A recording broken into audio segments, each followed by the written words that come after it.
So for this video, we have here an example. Again, we're dealing with, we're talking about integration of inverse trigonometric function. So we have here integral of 1 over x plus x ln squared x dx. So again, ito po yung first three na usual na ginagamit na formula for inverse trigonometric function. And again, if we're talking about inverse trigonometric function, take note the lahat po ng kanyang denominator dito, ayan, ay may naka-squared. Okay? A squared plus u squared, a squared minus u squared minus a squared. So dito, kailangan natin siyang we will write our given function sa ganyan na way. So we have here 1 over, so as you can see, there is x here, may x dyan, so we can factor that out. So we can write it outside, and then we can put here 1, okay, plus ln squared x. Yan na lang yun nandyan kasi we already factored out x. And then, we all know that 1 squared, okay, is also equal to 1, no? Or square root of 1 is still equal to 1. So, parang meron na po dyang understandable na may squared dyan. So, ilalagyan lang natin, okay? Just to talaga makita ninyo na ganyan may squared siya.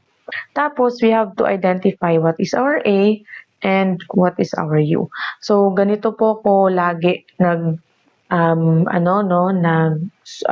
writing my solution para guided ako lagi. Okay, so of course, our A here is 1 at saka yung U na po natin is si ln x lang. Okay, so ln x. Pagkatapos nun, you have to get the derivative of your du.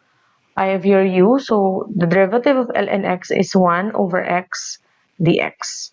Okay, so of course, you should not forget your differential calculus, no? So we have here our du as dx over x. So as you can see in a given function or problem, we already have here dx over x. So itong dx over x, kasi we can write this one. So if I will write this, may 1 dyan, so I can actually put just dx here.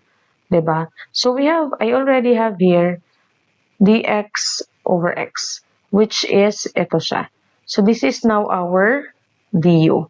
Okay? So, pag i-rewrite natin siya, du, okay? Tapos, yung sa baba, ito, that is now our a squared plus, of course, u squared. So, as you can see, arctan pa rin po yung answer niya. Okay? So, now we can use our formula kasi we already make our given equation na ganyan yung mukha. So, we can use directly the 1 over a arctan of u over a plus c. So, 1 over 1, kasi yung a natin is 1 siya, diba? So, kung ilalagay natin dyan, 1 over 1 is 1 lang din. So, diretso na tayo sa arctan, okay, of u, which is ang u natin is c ln x. So, lagay natin dyan, ln x. Okay, plus c. Okay, kasi may over 1 dyan, still ln x. So, yun na po yung ating final answer. I hope meron po kayong natutunan.